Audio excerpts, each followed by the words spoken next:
Yo les followers et sisters, bienvenue sur Custom Zer. Moi c'est Berim, aka Berim Zer, aka Black Dessinator. Et ça fait plusieurs années que je fais du custom.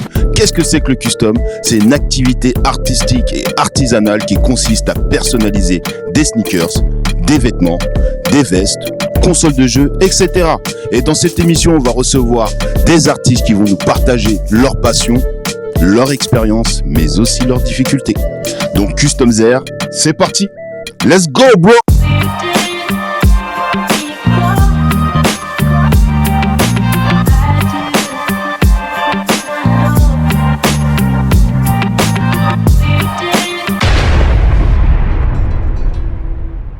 Aujourd'hui, on va recevoir une artiste aussi discrète que talentueuse. Aujourd'hui, nous sommes avec Sneak. Alors moi c'est Imen, donc aka Sneak sur les réseaux sociaux. Exactement. Je fais de la custom depuis maintenant bientôt 5 ans. 5 ans. Ouais, je suis un peu une ancienne de la custom française. Une taulière. Exactement. On peut dire les termes. Hein. C'est ça. Et j'ai commencé à vraiment être connue grâce au réseau social TikTok, sur lequel je me suis mise en fait pile au moment du confinement. Mais et tout ça, voilà. Tu vois, on va rentrer dans le détail. on va rentrer dans le détail plus tard. J'ai fait ma scolarité à Lille et j'ai obtenu un bac S en 2011. D'accord. De là, je savais pas trop ce que je voulais faire. Je trouve qu'on sait pas exactement quel genre de métier existe. On nous parle peu de l'entrepreneuriat dans le cursus général. Il n'est pas assez mis en valeur en France. C'est peut-être une question de mentalité. Qu'est-ce que tu en penses? C'est certainement une question de mentalité. Et je trouve que c'est extrêmement dommage parce que, tu vois, au lieu de demander aux élèves, bah écoute, qu'est-ce que t'aimes vraiment? Qu'est-ce qui t'anime? Qu'est-ce qui, bah peut-être que tu peux en faire un métier et essayer de te lancer, du coup, comme je le disais tout à l'heure, dans l'entrepreneuriat. C'est un truc qui est un peu mis sous silence. Et du coup, moi, ça m'a amené à aller dans un truc qui n'était pas fait pour moi, qui était la médecine. D'accord. J'ai fait une première année de médecine, une deuxième première année de médecine en essayant d'être sage-femme. Ah. Là, par contre, ça me parlait vraiment, tu vois. Là, ça te parlait vraiment. C'est ça. Et c'était vraiment quelque chose, une vocation pour toi ou Ouais, je pense que ça m'aurait bien plu, tu vois, de faire ça. Okay. Seulement, il faut passer par médecine, avoir la première année de médecine pour le faire. Je l'ai pas eu ni la première ni la deuxième année. Là, on va revenir à tes réseaux sociaux. Quand même, il y a 2 millions de personnes qui te suivent sur TikTok. Ouais. 2 millions. C'est quand même assez colossal. Et un peu plus de 30 000, je crois, sur Instagram, c'est ça? C'est ça. Ça fait beaucoup de personnes. Je pense qu'il y a plus d'un artiste qui serait tenté de se la raconter un petit peu. Ouais, peut-être. Mais tu sais, c'est un truc qui m'arrive aussi. C'est-à-dire que, comme je te disais tout à l'heure, forcément, c'est humain de se dire j'aimerais bien qu'on me voit, qu'on sache qui je suis, qu'on, tu vois, mettre en avant. C'est clair que c'est extrêmement tentant. Mais je pense que ça va, personnellement, je dis pas que c'est quelque chose qui va à tout le monde, mais personnellement, c'est un truc qui fonctionnera pas avec ce que je suis. Est-ce qui t'a inspiré pour réaliser ton premier custom? Tu l'as vu sur quelqu'un, t'as regardé les réseaux sociaux, t'as vu un artiste le faire. Comment c'est arrivé en fait? Bah justement, en fait, il n'y a pas eu d'influence extérieure. C'est-à-dire que j'ai vu que cette paire était portée par tout le monde et qu'elle était blanche. Et je savais que j'aimais dessiner. D'accord. J'ai juste acheté des marqueurs et puis je l'ai customisé comme ça, en voulant avoir ma paire unique. Mais je l'avais jamais vue avant. J'avais juste envie d'avoir un objet unique et puis quelle meilleure manière de le faire que celle-là. Du coup, t'as toujours ce côté cool parce que c'est ce que tu vois, t'as le côté artiste, c'est de la peinture, c'est joli, c'est les couleurs, c'est tout ça. Et je veux pas faire, c'est pas du tout de l'ingratitude parce que je sais que c'est incroyable ce qui m'est arrivé et ce qui m'arrive encore aujourd'hui.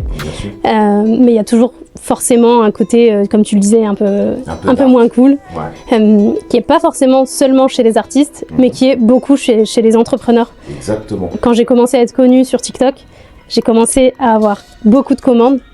Donc quand je te dis beaucoup, c'est-à-dire que j'en avais beaucoup et j'en prenais beaucoup. Si tu pouvais nous dire en quantité, la période à peu près pour qu'on se fasse une idée. Donc en 2020, quand je commence à être connue sur TikTok, je commence à prendre des commandes et je tourne à 30 commandes par mois. Et j'avais 30 commandes par mois. C'est ça en fait, tu vois, tu te fais hyper par le fait que t'as plein de personnes qui veulent la custom et tu te dis purée c'est fou ce qui est en train de m'arriver, j'en prends. Et en plus à ce moment-là j'avais un délai que d'1 mois, enfin tu vois, donc Au début, j'ai commencé comme ça. Après, les délais se sont rallongés forcément pour les personnes. Oui, j'imagine. Mais ça a fait un engrenage où j'avais beaucoup trop de choses à faire. C'est-à-dire que en fait, t'as pas à gérer que la custom. Ouais. T'as à gérer les réseaux sociaux, t'as à gérer la prise de commande, t'as à gérer l'envoi de commande, t'as à gérer l'achat du matériel. Enfin, tu vois, en fait, t'as tellement de casquettes qu'au bout d'un moment, ça peut être lourd. Et moi, en fait, l'an dernier, en août dernier, j'étais en collaboration avec une banque. Bon, le truc rien à voir. Carrément une banque. J'étais en collaboration avec une banque et en fait, je crois que je devais faire 50 fois la même paire. Ça, pour un artiste, c'est hyper difficile. Ouais, C'est-à-dire qu'au début, t'es content parce que t'es contacté par, comme je disais, une vraie marque. Ouais, une entité, quoi. Une entité, surtout quand c'est la banque, tu vois, c'est un gros truc. Il n'y a pas plus sérieux, quoi. C'est ça. Et en fait, 50 fois la même paire, je suis tombée dans un truc où j'ai fait un burn-out, mais un vrai burn-out. Il y a des avantages et des inconvénients à travailler chez soi. Ouais. Quand c'est chez toi, on dit ah mais c'est trop bien, Oui, t'es chez toi, t'as pas besoin de ça. Ouais. Côté social, t'es mort, Ouais. tu vois. Plus social, Et mort. puis c'est fini. très dur.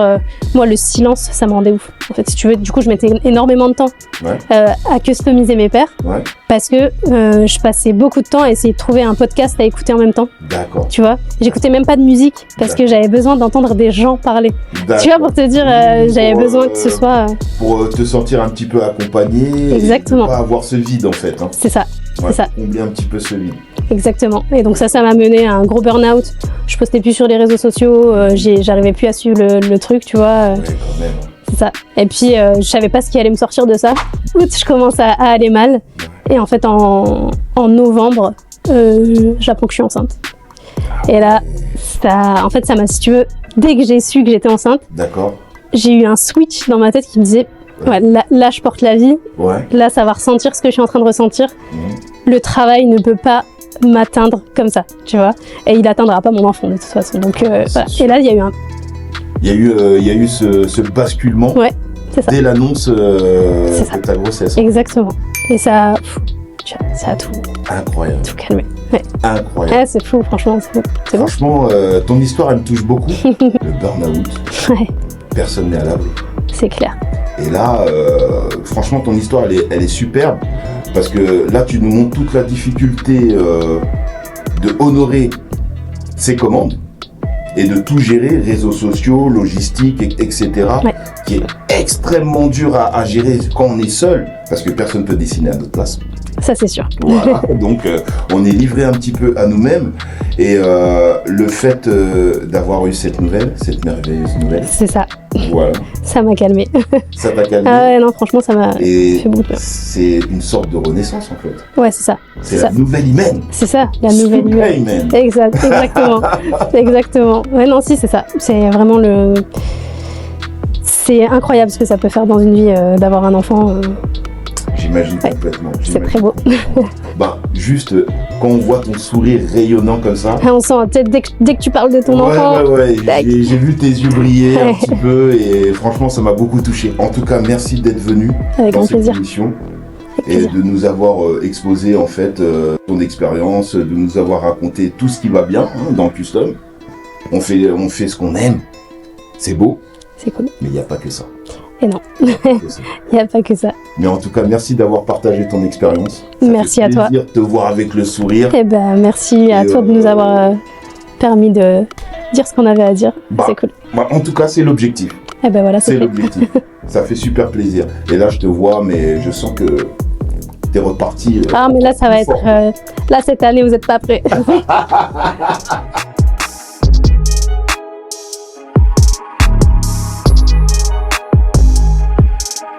Yo les followers et sisters, aujourd'hui on se retrouve chez Asiarama pour le festival des cultures asiatiques. On y va.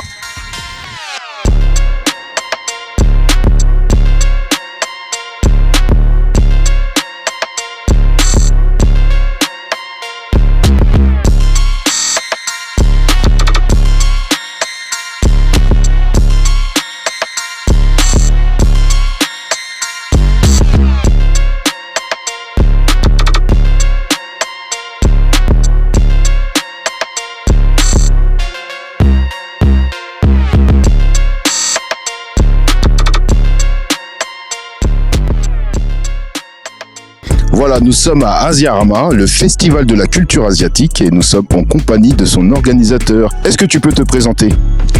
Alors moi c'est Teferi, président de l'association Vidéorama et également artiste connu sous le prénom Teferi, teferi.fr. Je fréquente cette structure qui s'appelle la Maison des Arts Martiaux et du coup je connais les assos qui s'entraînent ici, j'y ai des amis, donc c'était en fait le lien était hyper facile à faire entre les conventions que moi je fais et les amis que je me suis fait sur ces conventions et les gens que je rencontre aussi, les artistes avec qui je discute sur les réseaux au quotidien.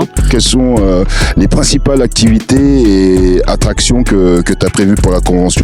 Donc sur la convention, il y a des démos d'arts martiaux, donc Kung Fu, Tai Chi, Ninjutsu.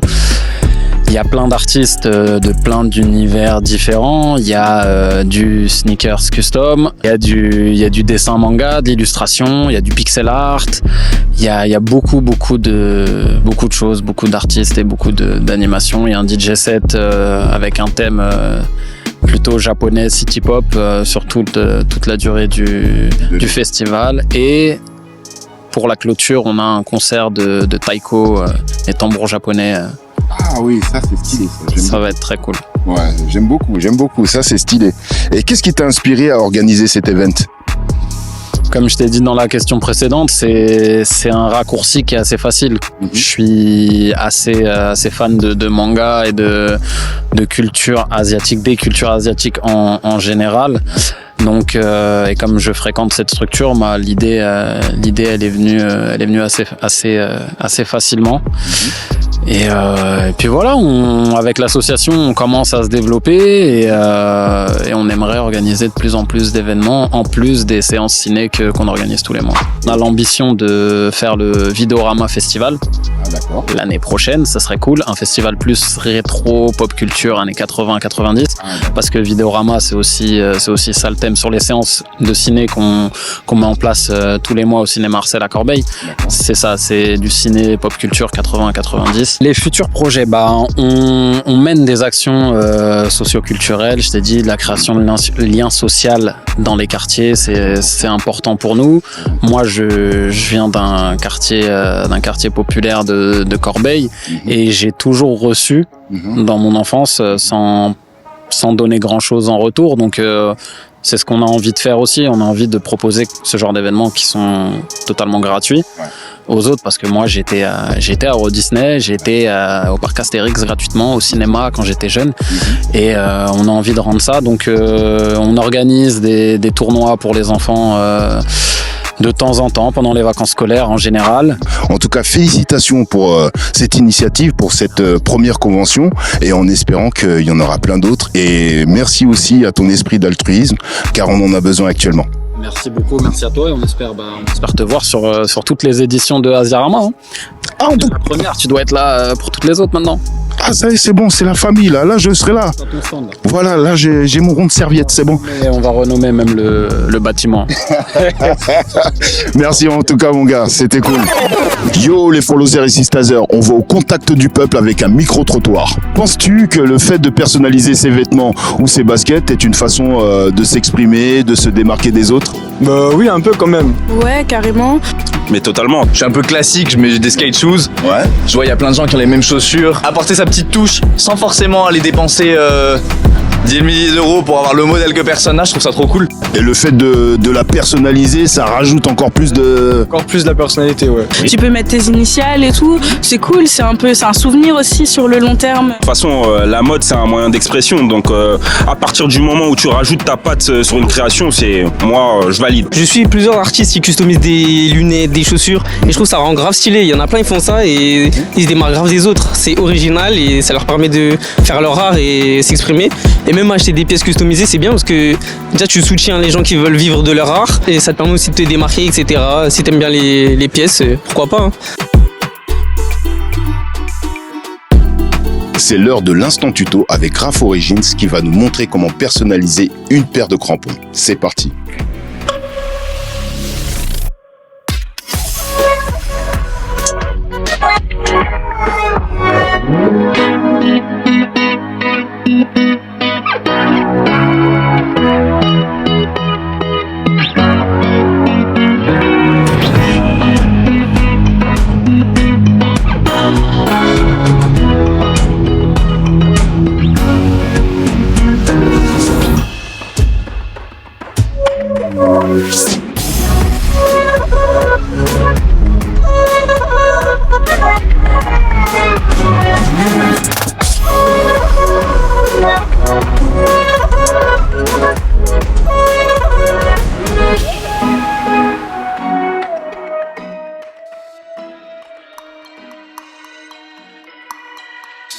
Merci à Graph Origins pour ce tips. Avant de se quitter, je vous conseille 10 comptes d'artistes customers à suivre.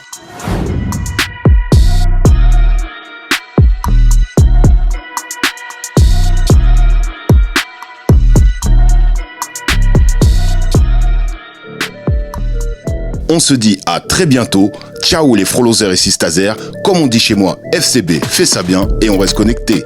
Bien sûr.